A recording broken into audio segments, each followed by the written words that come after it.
You're listening to Skeptoid. I'm Brian Dunning from Skeptoid.com. Refeeding Syndrome and Sudden Death. We've all seen it in the newsreels. Europe, 1945. Allied forces liberating the prisoners in the Nazi concentration camps. Shocked at the skeletal condition of some of the prisoners, who've been subsisting on starvation diets for months or even years, the soldiers hand over every scrap of food they can lay their hands on. But then, many of these reports say, the succor has an unexpected and horrifying effect. Some of the prisoners fall instantly dead at the first bite. Within minutes, many others have followed. Today we're going to look at the facts behind stories of starved people suddenly dying upon receiving their first bites of food. The most infamous of these stories comes from the Bergen-Belsen concentration camp in northern Germany, best known as the camp where Anne Frank died after her family's arrest. Belsen did not have gas chambers and did not conduct mass executions as were done at Auschwitz and others. But by the end of the war it was suffering from a terrible epidemic of typhus and was as deadly as any camp. In December 1944, 5 months before the camp was liberated, Germany began mass transportation of prisoners from other camps into Belsen. This made the overcrowded, diseased, and starvation conditions far worse. From that point, the death rate of prisoners approximately tripled every month, reaching over 18,000 dying in March 1945 alone. When the Allied troops arrived, they found 60,000 survivors, most of whom were near death from either typhus, starvation, or both. From an article about Belsen in a BBC series on the liberation of the camps. Some inmates had been starved for so long that they had lost the ability to digest the rations that well-meaning British soldiers offered them. Within minutes of taking a biscuit, some inmates just passed away. One British doctor told the Imperial War Museums how they attempted to help. The food that we'd got, breaking open these compo rations, was just not right for these people. Their stomachs just couldn't take anything. The best we could do was to make it a thin stew. Some people who tried to eat the real stuff straight away, I'm afraid it was too much and it probably killed them. But it was kindness to give them something, although it was the wrong kind of kindness. The emergency response effort was massive, but receiving 60,000 critical patients all at once is a pretty tall order. 14,000 of the newly liberated prisoners died after their liberation. The rate was even worse at other camps. From the Holocaust Encyclopedia. Allied troops, physicians, and relief workers tried to provide nourishment for the surviving prisoners, but many of them were too weak to digest food and could not be saved. In spite of the liberators' efforts, many camp survivors died. Half of the prisoners discovered alive in Auschwitz died within a few days of being freed. Although there are anecdotal accounts of prisoners dying within seconds of their first food, reports of such super-fast deaths are absent from most of the literature. Reports of slower deaths occurring within a few days following the resumption of food intake are, however, commonly found in reliable histories. Are these stories medically plausible? The answer is largely a resounding yes, with an exception for claims of sudden deaths. What happens in cases like these is a potentially fatal medical condition called Refeeding Syndrome, where changes in body chemistry can trigger any of several causes of death. For centuries, there's been a vague general knowledge that bad things can happen when we suddenly start feeding starving people.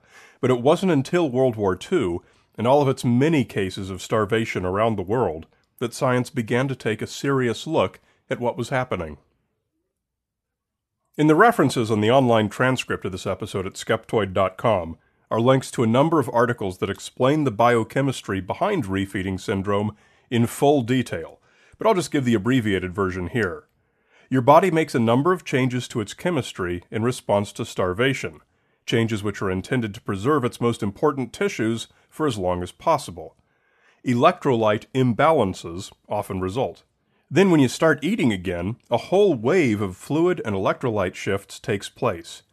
Insulin production increases, among other changes. The main feature of refeeding syndrome is hypophosphatemia, a dangerous shortage of phosphates in the serum, as well as shortages of other minerals. Phosphorus in particular is essential for all cellular processes, and hypophosphatemia can result in respiratory failure, cardiac failure, arrhythmia, seizures, coma, and death. Although the liberating soldiers at Belsen quickly learned that refeeding was doing its share of harm, the mechanisms weren't known. But they couldn't just not feed the people. And from what's recorded historically and what's known today, it does indeed appear that fatal refeeding syndrome was responsible for at least some substantial portion of those 14,000 post-liberation deaths. We do see refeeding syndrome today. There's no ethical way to deliberately put test subjects into such a dangerous physical state, but people already in that condition do come into hospitals, so we do have study data on the syndrome. Mostly, these are anorexia nervosa patients, but there are a variety of other types of patients with severe malnutrition. Among other lessons, these cases have given us an opportunity to study the actual time of onset of hypophosphatemia. The mean time is 1.9 days after refeeding begins. This is generally in line with the best reports from Belsen and other camps, which stated that many prisoners died after just a few days. It does not support the anecdotes claiming that people died instantly or within minutes of downing a tin of bully beef gifted by a concerned soldier. More importantly, these modern cases have taught us how to refeed safely and avoid the syndrome altogether. According to data published in the British Medical Journal, which studied over 10,000 such cases, 100% of patients went into hypophosphatemia when fed intravenously with a solution that did not include phosphorus supplementation, but when it did, the incidence was reduced to just 18%. So clearly, phosphate supplementation is key in refeeding. The currently recommended guidelines for refeeding malnourished patients is to start with multivitamin supplements, then proceed with feeding at 10 calories per kilogram of body weight per day, and slowly increase it over 4 to 7 days. If the patient is severely malnourished or has not eaten at all for 2 weeks, then refeed beginning at 5 calories per kilogram per day. An adult man at Belsen would have weighed about 45 kilograms, or 100 pounds, so they should have been given about 225 calories a day to start with. Constant rehydration with supplementation of potassium, phosphate, calcium, and magnesium, as well as frequent monitoring of serum levels of these minerals, is essential. Sadly, in 1945, we didn't yet have this knowledge, but we were trying to figure it out. Towards the end of World War II, knowledge of the Nazi concentration camps had begun to spread, and there had already been cases of prisoner of war camps around the world where prisoners had suffered severe starvation. So in 1944, the United States launched a study to learn more about the effects of starvation and how best to recover from it. It's now known as the Minnesota Starvation Experiment. Its principal investigator was Ancel Keys, the eminent physiologist who pioneered so much dietary research throughout the 20th century. He's perhaps best known for his 7 countries study, which ran for 50 years and established the connections between dietary cholesterol and heart disease. The Minnesota experiment drew its volunteers from the ranks of conscientious objectors, men who had been drafted for World War II but refused to fight, and so had been assigned to the civilian public service, where they could escape prosecution by performing domestic work considered to be of national importance. From hundreds of volunteers, Keys selected 36 subjects. For 6 months, their diets were cut to 1,560 calories per day, mainly of potatoes, rutabagas, turnips, bread, and macaroni, to simulate what Europeans had to eat in the later stages of the war. And by the end of those 6 months, they were looking pretty skeletal. Finally, they were refed in various different controlled groups over 3 months. While Key's experiment had potential to help the concentration camp prisoners, it didn't help much. First of all, its results came too late.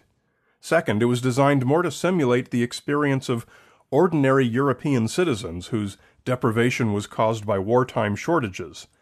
not of concentration camp prisoners whose deprivation was far more severe.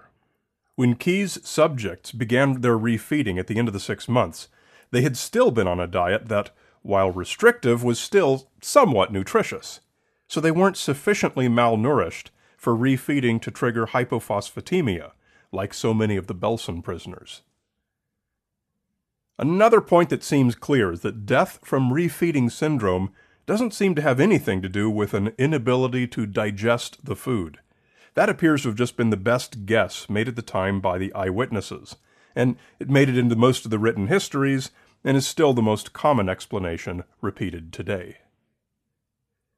There's one other question that I found frequently asked on this subject, and it's whether some of those anecdotal instant deaths, like the one in the BBC article, might have been from one of the comorbid conditions.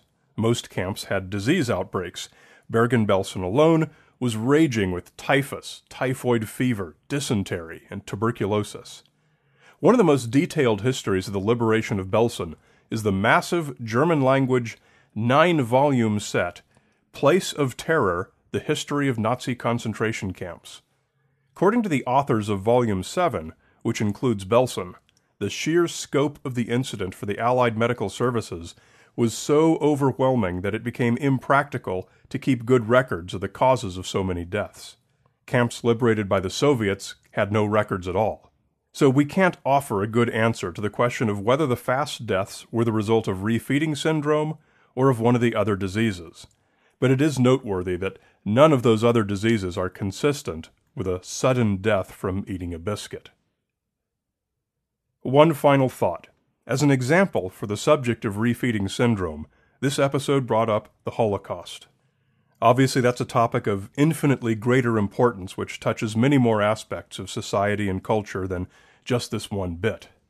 In remembrance of the countless people whose actual lives lost we used today, I suggest making it a priority to visit any Holocaust museum or memorial at your next opportunity, especially those of you who have never been to one before. If everyone would make such a visit, the world would be a better place. It happened, and it can happen again.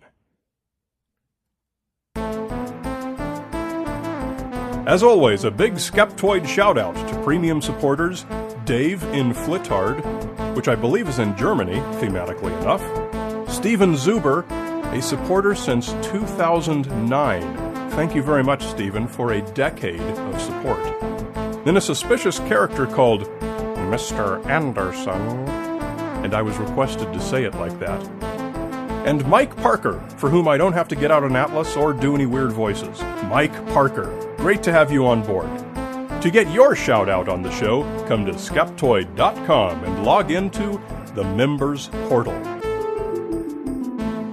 You're listening to Skeptoid, a listener-supported program. I'm Brian Dunning from Skeptoid.com.